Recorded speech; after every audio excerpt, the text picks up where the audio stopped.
If we were standing in your physical shoes, we would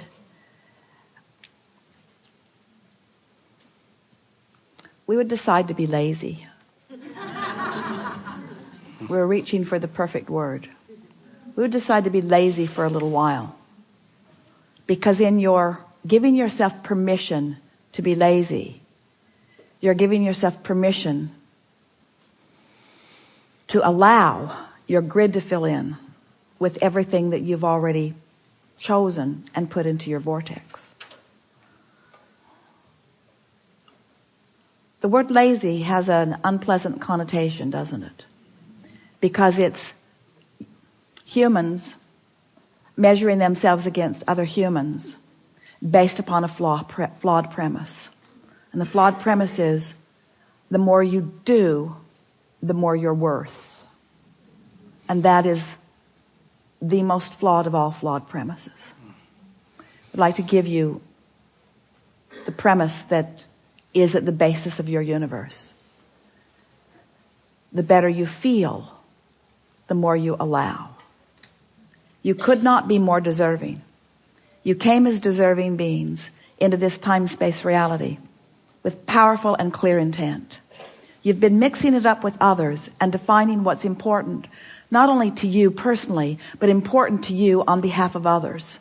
You've included in your vortex the well-being of many others. In some cases, mass consciousness. In some cases, a community. In some cases, a family.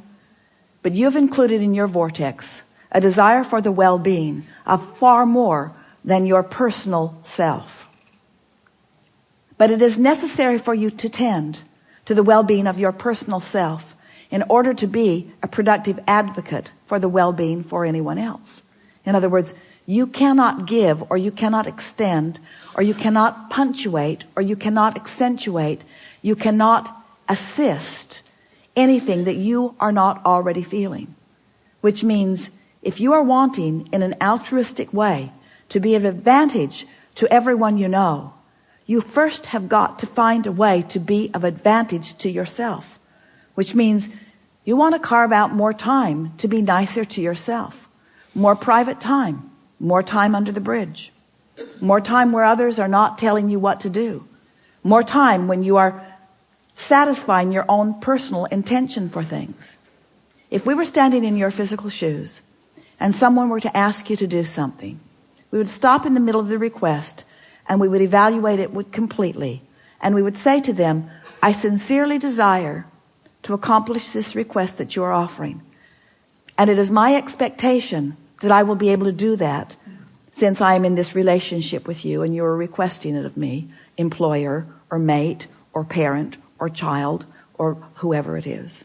It is my expectation that I will be able to accomplish this. I just have to insert one thing in the foreground of this request. I will accomplish it for you as long as I can first accomplish ease for myself in the process. I really want you to ponder that a little bit. Esther, on one of the earlier cruises, made sure that everyone received an easy button from Staples. Everyone got one. And Esther found a box of them in the attic the other day, and she spread them all around her house because she wants to amplify the ease of things, not the hardness. She wants to no longer justify the well-being that flows to her by pointing out how hard she's working in relationship to others. She wants to emphasize the well-being that's flowing to her by remembering the vibrational alignment that she is achieving. If we were standing in your physical shoes, we would do these things every day and then anything else that you have time for. We would meditate for 15 minutes every day, which means we would quiet our mind with the simple intention of allowing our cork to float. We would go outside no matter what the weather, and we'd move around in it in appreciation of this planet. We would look up and around, and we would find things to acknowledge, and we would talk about them right out loud. Esther walks through her gardens and says to everything, you are my favorite. You are my favorite. You are my favorite. You are my favorite. You are my favorite stone on the pathway. You are my favorite bird in the tree. You are my favorite flower in bloom. You are my favorite flower not in bloom. You are my favorite tree. You are my favorite bush. You are my favorite frog. You are my favorite frog. You kept me awake all night, but you are still my favorite frog. In other words, so first thing, meditate. Second thing, spend more time outside. Third thing, we would buy a notebook. We would call it my book of positive aspects. And we would fill at least 3, 4, 5 is even better, pages of positive aspects. 5 different subjects, and write the positive aspects of it. Training your vibration into that upward place. And then there is one last thing that if we were standing in your physical shoes, we would do every single day.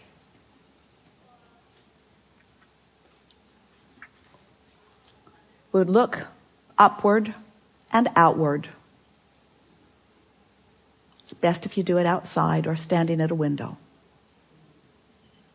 And we would acknowledge that there are universal forces that are focused right at you. We would acknowledge by calling it by name, if you have a name that you like. And we would say, I acknowledge that I am the object of your positive attention, and I'm appreciating your continual gaze on behalf of my well-being. And today, no matter where I am, no matter where I am going, no matter what I am doing, and no matter who I am doing it with, I will be in conscious awareness that you too are there with me, appreciating me, supporting me, assisting me, acknowledging me, inspiring me, guiding me, having fun with me, acknowledging me, supporting me, assisting me, inspiring me, helping me, guiding me, aware of me, loving me, showing me, inspiring me, guiding me, helping me, uplifting me, showing me.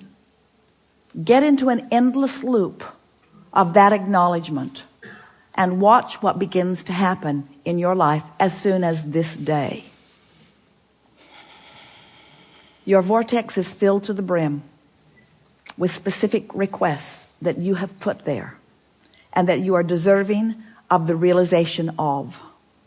And it's time for those realizations to be flooding into your experience at a rate that will astonish those who surround you. It's time for you to remember what you've put there and to bring it forward active into your today experience.